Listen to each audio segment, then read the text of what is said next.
생명과 진리 되신 하나님 아버지, 오늘도 예배의 자리로 인도하셔서 예배케 하시니 감사와 찬양과 영광을 올려드립니다. 저희와 늘 함께하여 주시고 주님의 보호와 인도하심의 은혜 아래 살아가게 하심을 감사를 드립니다. 용서와 긍휼의 하나님, 우리의 죄악과 악함으로 주님 말씀에 순종하지 못했고 거룩하지 못했습니다. 그러나 죄에 머물지 않고 회개하고 자복하면 외면치 않으시고 주님의 십자가의 보혈로 죄 씻음의 은혜를 베푸시는 사랑에 기대어 또다시 주님께 나아갑니다. 오늘도 말씀을 대할 때 성경이 교훈과 책망과 바르게 영으로 교육하기에 유익하다 하셨사오니 우리를 말씀으로 교육하여 하나님의 형상으로 변화시켜 주옵소서. 성령께서 말씀으로 우리를 구원하시고 자라게 하시며 회복시키시며 성숙의 변화를 경험케 하여 하나님 나라의 온전한 백성의 삶으로 인도해 주시옵소서. 이 아침에 주시는 말씀으로 깊이 있게 묵상하여 그 말씀에 화답하고 기도하여 하나님과 사귐이 있고 영생을 누려지게 하여 주옵소서. 말씀이 내 안에 오랫동안 머물므로 우리의 인격과 삶의 변화로 열매 맺는 은혜로까지 주님 인도해 주시옵소서. 이 시간 주님 생명의 말씀으로 역사하시사 말씀이 우리에게 능력과 지혜로 임하여 주님과 사귐 있는 복된 시간으로 인도해 주시옵소서. 감사드리며 거룩하신 예수님 이름으로 기도드립니다. 아멘. 네, 오늘 우리가 함께 묵상할 말씀은 열왕기하 5장 15절부터 27절까지 함께 보시겠습니다. 열왕기하 5장 15절부터 27절까지 말씀입니다. 다 찾으신 줄 알고 한 절씩 교독하겠습니다. 나아만이 모든 군대와 함께 하나님의 사람에게로 돌아와서 그의 앞에 서서 이르되 내가 이제 이스라엘 외에는 온 천하에 신이 없는 줄 아나이다. 청하건대 당신의 종에게서 예물을 받으소서 하니 이르되 여호와께서 살아계심을 두고 맹세하노니 더라 나아만이 받으라고 강권하되 그가 거절하니라. 나아만이 이르되 그러면 청하건대 노새 2마리의 실을 흙을 당신의 종에게 주소서. 이제부터는 종이 번제물과 다른 희생제사를 여호와 외 다른 신에게는 드리지 아니하고 다만 여호와께 드리겠나이다. 오직 한 가지 일이 있사오니 여호와께서 당신의 종을 용서하시기를 원하나이다. 곧 내 주인께서 리몬의 신당에 들어가 거기서 경배하며 그가 내 손을 의지하심에 내가 림몬의 신당에서 몸을 굽히오니 내가 림몬의 신당에서 몸을 굽힐 때에 여호와께서 이 일에 대하여 당신의 종을 용서하시기를 원하나이다 하니 엘리사가 이르되 너는 평안히 가라 하니라. 그가 엘리사를 떠나 조금 가니라. 하늘의 사람 엘리사의 사환 게하시가 스스로 이르되 이 아람 사람 나아만에게 면하여 주고 그가 가지고 온 것을 그의 손에서 받지 아니하였도다.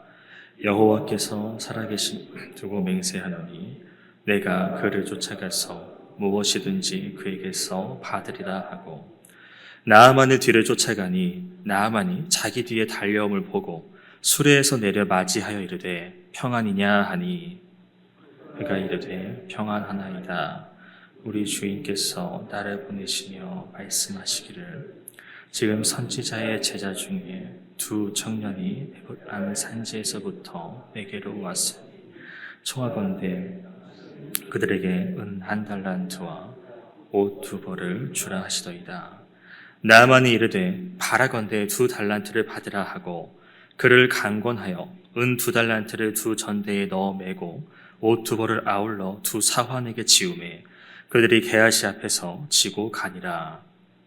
언덕에 이르러서는 게하시가 그 물건을 두 사환의 손에서 받아 집에 감추고 그들을 보내가게 한 후 들어가 그의 주인 앞에 서니 엘리사가 이르되 게하시야 네가 어디서 오느냐 하니 대답하되 당신의 종이 아무데도 가지 아니하였나이다 하니라. 엘리사가 이르되 한 사람이 수레에서 내려 너를 맞이할 때에 내 마음이 함께 가지 아니하였느냐. 지금이 어찌 은을 받으며 옷을 받으며 감람원이나 호두원이나 양이나 소나 여종을 받을 때이냐. 함께 읽겠습니다. 그러므로 나아만의 나병이 내게 들어 내 자손에게 미쳐 영원토록 이르리라 하니 게하시가 그 앞에서 물러나오매 나병이 반하여 눈같이 되었더라. 아멘. 예, 어제 말씀에서 이제 나아만이 이제 자기 부하들의 조언을 받고 또 그것을 수용해서 요단강에 들어가서 7번 담궜고 그래서 깨끗하게 고침받았다는 말씀을 우리가 살펴봤습니다. 그러니까 나아만 입장에서는 자기가 좀 교만했다고 해야 될까요? 이거 말을 순종하지 않았다가 고침을 받았으니까 그거에 대한 감사 표현을 하는 것이 이제 인지상정이라 생각을 했던 것으로 보여집니다. 그래서 나아만이 이제 엘리사에게 가서 이제 당신의 하나님, 이스라엘의 하나님이 진짜 유일하신 온 천하의 유일한 하나님이라는 것을 고백을 하고요. 그리고 내가 당신에게 이 예물을 드리고자 합니다라는 이야기를 합니다. 그러니까 이런 나아만의 고백은 참 놀라운 점이 이런 부분입니다. 나아만은 이방인이죠. 이방인인데도 자기가 믿고 있던 그런 신을 부정하고 유일한 신이 바로 당신 이스라엘의 하나님이라는 그런 고백 자체가 이것은 그동안 이스라엘 백성들 그러니까 하나님께 불순종했던 그 이스라엘의 모습들과는 너무나 반대되는 대조되는 부분입니다. 그러니까 나아만을 하필 나병에 걸리게 하시고 하필 여기로 인도를 하신 것일까라는 의문이 들 수도 있지만 하나님께서는 미리 말씀드리면 이 이스라엘의 하나님으로만 그치는 것이 아니라 모든 민족의 하나님이 되시는 분이다. 하나님이 그냥 선민 이스라엘 백성만 딱 택해서 그들만 쓰시는 것이 아니라 모든 민족에게도 하나님이 되어주시는 분이다라는 것을 이제 이방인 나아만의 입술을 통해서 고백하게 하시고 그것을 이제 이 성경을 읽고 있는 당시 이스라엘 백성들이나 지금 우리에게도 보여주시면서 하나님은 모든 인류를 사랑하시고 살피시는 하나님이시다라는 것을 먼저 보게 하여 줍니다. 그러니까 나아만은 그 은혜가 얼마나 감격이겠습니까? 내가 그동안 이런 방법을 쓰고 저런 방법을 써도 이게 낫질 않았는데 하나님의 선지자 말씀대로 하니까 다 아기 피부처럼 깨끗하게 됐으니까 이제 어떤 걸로도 이것을 표현할 수가 없는 겁니다. 그래서 자기가 가져왔던 그런 것들을 예물을 드리면서 감사 표현을 하려고 하는데 엘리사가 16절에 그것을 거절하죠. 내가 섬기는 주님의 이름을 살아계심을 두고 맹세하는데 나는 받지 않겠습니다.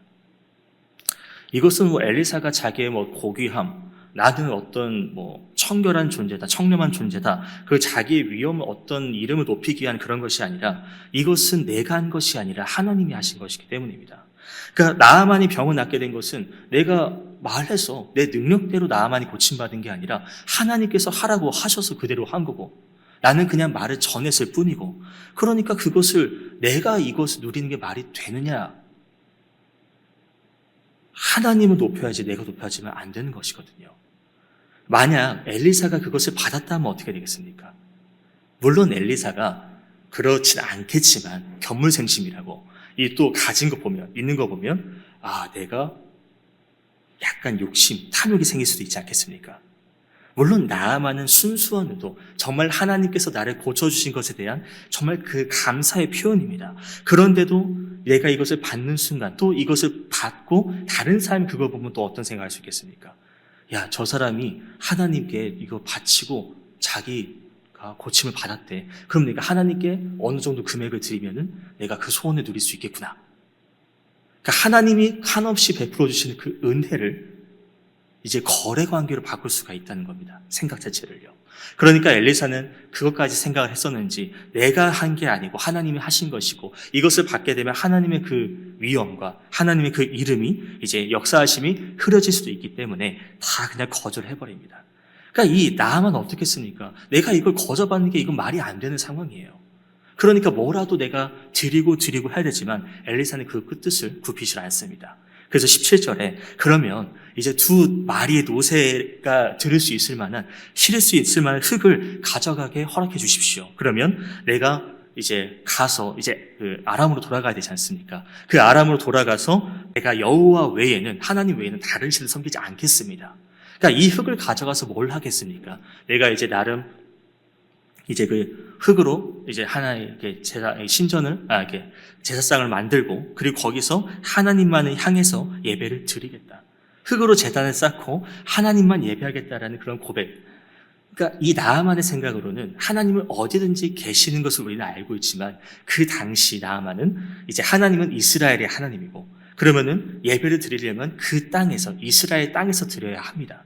그런데 내가 지금 지위적으로나 이제 좀 정치적인 상황으로나 이게 내가 매번 왔다 갔다 할 수 없는 상황인 것이에요.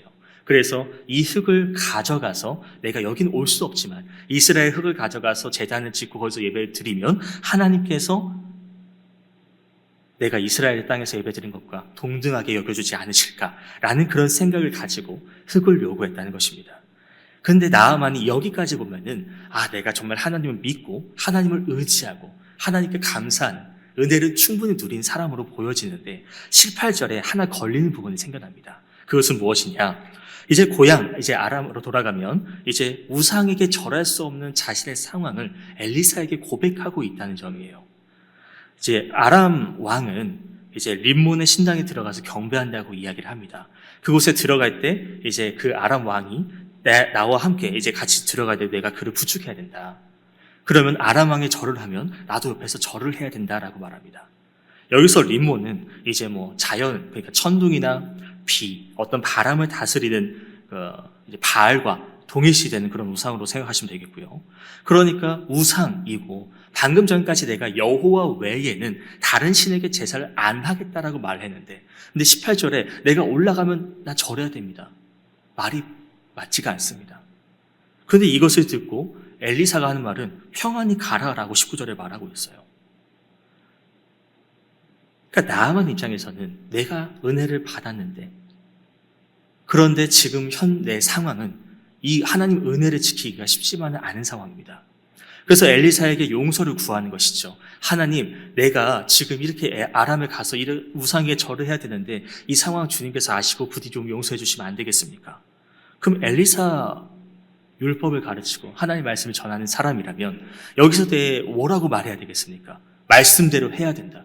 우상에게 절해서는 안 된다. 우리가 십계명만 보더라도 나 외에 다른 신 섬기지 말라 그러고 우상에 절하지 말라는 말씀도 있지 않습니까? 그런데 그것을 대놓고 나는 절해야 됩니다, 용서해달라고 말하는 그 입장에 대해서 평안히 가라. 여기서 엘리사가 하나님께 어떤 기도를 했다든가 그런 내용도 나오지 않습니다. 그럼 훈계한 것도 아니고 율법을 지켜야 된다 말한 것도 아닙니다. 그냥 가라고 말하고 있어요. 그러면 왜 엘리사는 이렇게 말했을까? 이 열왕기 이 기자는 왜 이런 내용을 굳이 이렇게 자세하게 적었을까? 그러니까 나아만이 은혜 받고 돌아갔고 하나님이 유일하신 분입니다 라고 해서 그냥 잘라버리면, 그러면 와 진짜 하나님께서 이방인에게도 참 하나님 되시고 이방인도 참 믿음의 사람이고 이러고 그냥 끝낼 수도 있는 부분 아닙니까? 근데 여기 이런 연약한 부분까지도 고백하는 장면을 넣는 것을 보면 우리 인간들이 그렇다는 것을 다시 한번 살펴보게 됩니다. 우리가 하나님을 믿는다라고 이야기를 하고요, 하나님 말씀대로 산다고 하고 하나님의 은혜를 누리는 사람이라고 이야기를 합니다. 그런데 그런 상황 속에서도 순간순간마다 우리가 내 현상, 내 상황, 이 세상에 살아가면서 부딪히는 부분들이 있다는 것이에요. 우리나라의 가장 대표적인 게 무엇이겠습니까? 어떤 명절이 되고 하면은 이 집안의 제사를 지내는 곳이 있다면 어떻게 했습니까? 나는 하나님을 믿습니다. 근데 집안은 하나님을 안 믿고 제사를 드려야 됩니다. 그럼 절을 해야 됩니까? 말아야 됩니까?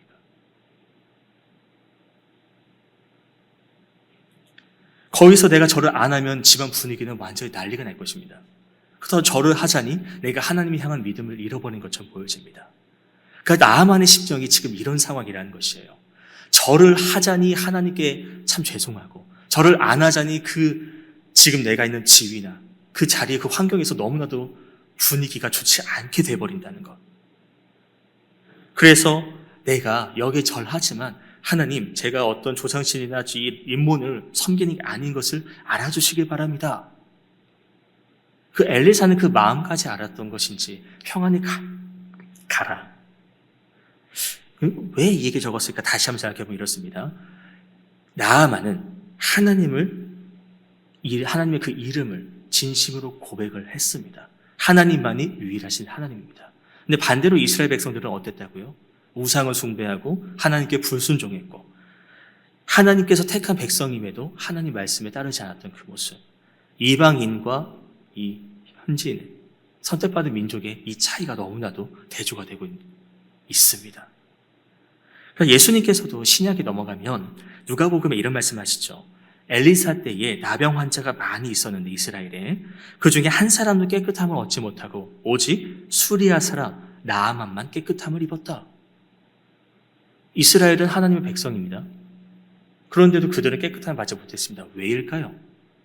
하나님의 이름을 하나님의 이름으로 고백하지 못하고 하나님을 진심으로 섬기지 못했기 때문에, 그러니까 어떤 행위나 할례나 어떤 율법을 지킨다 한들 그 마음이 전혀 하나님께 향해져 있지 않기 때문에 오히려 마음이 하나님께 향했던 그 나아만만 고침을 받았다라고 신약에서 예수님은 말씀하고 계십니다. 그러니까 이러한 믿음으로 고침 받는다는 것은 신약에만 있는 게 아니라 이제 이미 열왕기 구약에서도 등장하고 있다는 부분인 것이고, 다시 말씀드리면 하나님은 이스라엘 백성 유대인들만 딱 신경 쓰시는 게 아니라 이방 민족들 그 모두도 하나님은 그들의 믿음을 보시고 그 믿음대로 행해 주시는 분이다. 그러니까 앞서 말한 그 제사 이런 절하는 부분도 그렇습니다. 우리가 공적인 업무라고 하고 아무리 형식적이라 하더라도 우상 앞에 절하는 것은 절대 안 된다라고 말하는 분도 계실 것이고, 반대로 그래 현 상황 지금 상황에서 네가 그렇게 해서 부딪혀서 갈등을 일으켜서 오히려 복음을 전하지 못하면 안 되니까 당장은 네가 수그리고 그리고 나중에 조금씩 너가 그 상황을 바꿔보도록 하나님께 지혜를 구해봐라. 이렇게 우리가 양쪽의 생각을 가질 수가 있겠습니다. 그러니까 무조건 정죄를 하자는 것도 아니고 무조건 양해를 구해라 그런 말도 아닙니다. 중요한 것은요, 우리의 그 진심이라는 것이죠. 나아만 다시 한번 생각해 봅시다. 군대 장관입니다. 사령관입니다. 그러니까 그 땅에서 이 이스라엘 땅에서 떠나면 하나님의 선지자가 나를 따라오는 것도 아니고 내가 그냥 거기서 적당히 타협해서 그냥 누가 한다 한들 누가 뭐라 할 사람도 없습니다. 내가 절 안 한다 하더라도 이 나아만이 왕에게 은혜를 미친 게 얼마나 많이 있으니까 내가 절 안 한다 하더라도 왕은 이해했을 것입니다. 그런데도 나아만은 내가 하나님 은혜를 누리고요, 그 은혜를 깨닫고 보니까 이거 하나도 내가 이거 속이는 게 너무나도 죄송한 거예요. 그래서 선지자에게 가서 선지자님 제가 이런 상황입니다. 그런데 내가 너무 양심이 찔려서 주님 그 선지자님께 고백합니다. 부디 이것을 이해해 주십시오. 즉 선지자를 통해서 하나님께 긍휼을 구하고 하나님의 자비를 구하는 그런 장면입니다. 그러면 우리는 어떻습니까? 이 나아만의 그런 정직한 고백, 이런 신실한 믿음의 고백이 우리 가운데도 여전히 존재하고 있습니까? 적당히 내가 오래 신앙생활 해왔으니까 이 정도면 되겠지, 이렇게 해도 되겠지, 이렇게 해도 하나님이 봐주셨으니까 저렇게 해도 괜찮을 거야 라고 하면서 뭔가 두리뭉실하게 넘어가는 부분이 있다면 그것은 어떤 의미로는 자만이라고 할 수 있겠죠. 하나님은 이렇게 해도 나를 봐주실 거야 라는 그런 자만. 부디 이런 나아만처럼 하나님 앞에서 자기 중심을 고백할 수 있는, 자신의 연약함을 고백하면서 하나님의 긍휼하심, 하나님의 인도하심을 구하는 저와 여러분이 되었으면 좋겠습니다. 자, 그러면 이런 나아만의 모습과 대조되는 인물이 바로 나오죠. 20절 이제 게하시입니다. 이제 엘리사의 사환, 엘리사의 종이죠. 그 종이 이런 고백을 갑자기 합니다. 자, 내 주인 엘리사가 나아만을 고쳐줬는데 아무것도 받지 않았네. 그러면은 내가 하나님의 살아계심의 이름을 걸고 하나님의 살아계심을 두고 맹세하는데 내가 가서 뭐라도 받아와야겠다. 자, 그래서 21절 이제 갑니다. 그 나아만이 게하시가 달려오는 걸 보고요, 내려가지고 평안이냐 이제 안부를 묻죠. 그리고 이제 게하시가 이런 말 합니다. 선지자 제자 중에 2명이 저기 에브라임 산지부터 오는데 혹시 그들을 위해서 은 1달란트와 옷 2벌을 줄 수 없겠느냐? 그럼 나아만은 은 1달란트, 아니 또한 2배로 줄 수 있다. 그래서 은 2달란트와 옷 2벌을 줍니다. 그리고 두아에게 그것을 지게 하고요. 그리고 게하시와 동행해서 돌려보내거든요. 자, 지금 이 게하시의 의도를 잠깐 생각해 보면 정말 좋게 보면 이렇습니다. 우리가 4장 1절에 이제 그 여호와를 경외하는 종이 죽고, 그리고 빚을 준 사람이 이제 그 아들들을 종으로 데려가려는 그런 장면이 우리가 묵상해 봤지 않습니까? 이 한 구절 부분이지만은 여호와를 경외하는 자들의 좀 그 경제 상황이 썩 좋지만은 않은 것을 좀 유추해 볼 수가 있겠습니다. 그 흐름으로 간다면 이제 엘리사가 부자긴 하지만 그거 다 끊고 왔으니까 엘리사와 그 종 게하시 또한 이 경제 상황이 좀 좋았을까요? 좀 어려웠을 것으로 생각이 됩니다. 그러니까 이 게하시 입장에서는 내가 종으로서 주인을 좀 잘 모시기 위해서 뭐라도 좀 얻어서 섬기면 좋지 않을까? 정말 좋게 보면 이렇게 해석할 수도 있겠습니다. 그런데 그 뒤에 22절 이후를 보면은 어떻게 되어 있습니까? 게하시가 그것을 가져와서 엘리사에게 그대로 가져가는 게 아니죠. 자기 집에다가 숨겨두고 종들 나아만의 2종을 돌려보내고 엘리사에게 나아가는데, 자기가 순수한 의도면은 엘리사에게 가서 엘리사님, 제가 나아만에게 가서 이것을 받아왔습니다. 지금 우리의 형편과 이런 경제가 어려우니까 이것을 해가지고 나눠서 우리가 좀 먹고 좀 쉬고 그러면 좋지 않겠습니까? 혼날 수도 있겠지만 자기 의도가 그렇다면, 문제가 없다면, 찔림이 없다면 그렇게 말할 수 있지 않겠습니까? 그런데 자기 집에 숨겼다는 것부터가 뭔가 좋지 않은 의도가 있다는 것이고, 그렇게 하면서 이제 25절에 엘리사가 이렇게 말하죠. 어디 갔다 왔느냐? 게하시가 뭐라 그러죠? 저 어디 갔다 온 적이 없습니다.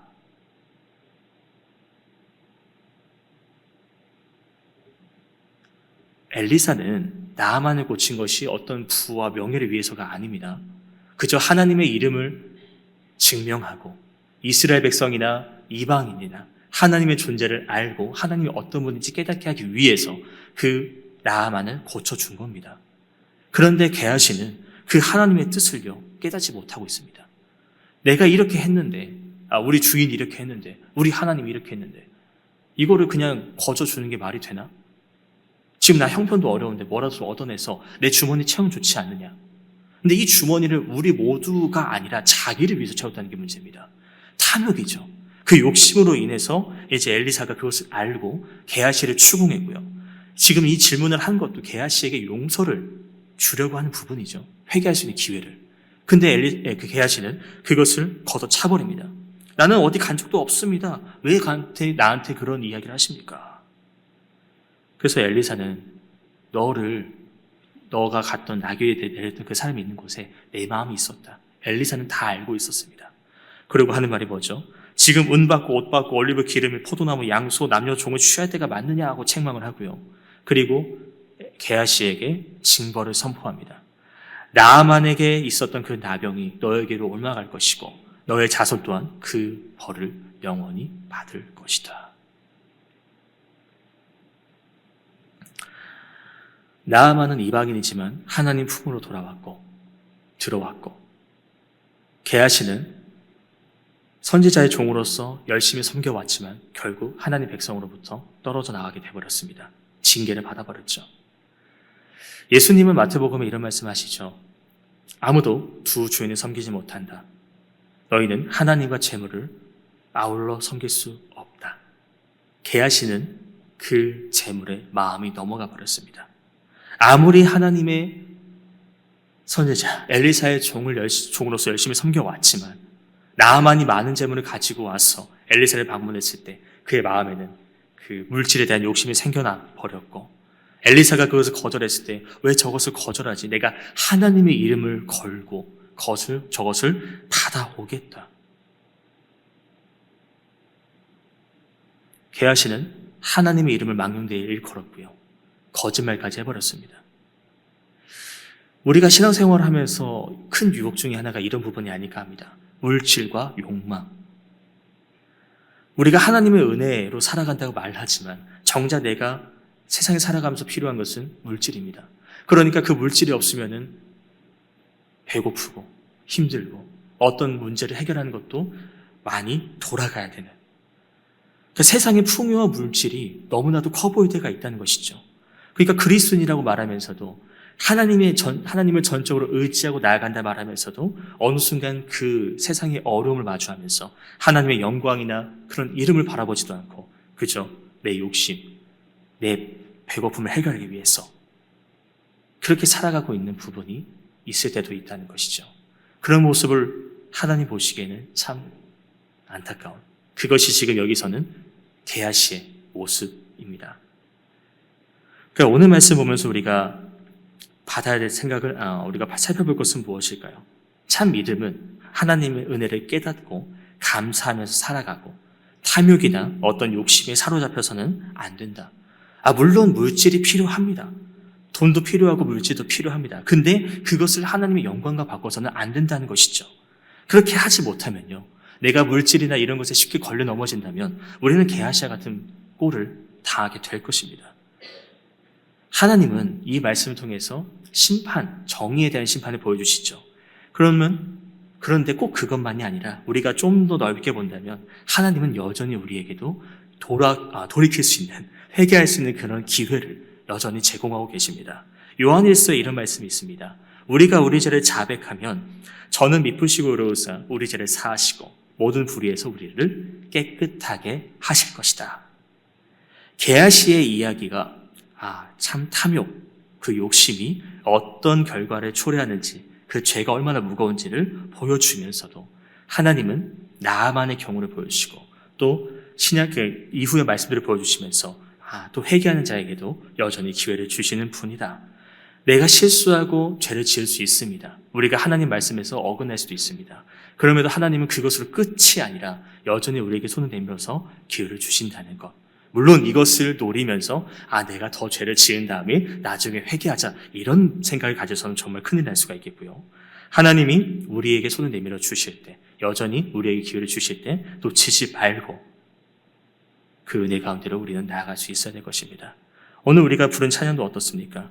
주님께서 내 너를 위하여 몸버려 피 흘리셨다는 그 사실, 우리 위해 십자가에 못 박히셨다는 그 사실, 우리가 그 하나님의 긍휼, 그 자비, 그 사랑을 다시 한번 기억하고 감사하면서 탐욕이나 어떤 세상의 가치관에 따라가는 것이 아니라 하나님의 영광과 그 하나님의 이름 위에 살아갈 수 있는 그런 시간이 되시길 바랍니다. 개인적으로 말씀 묵상하시겠습니다.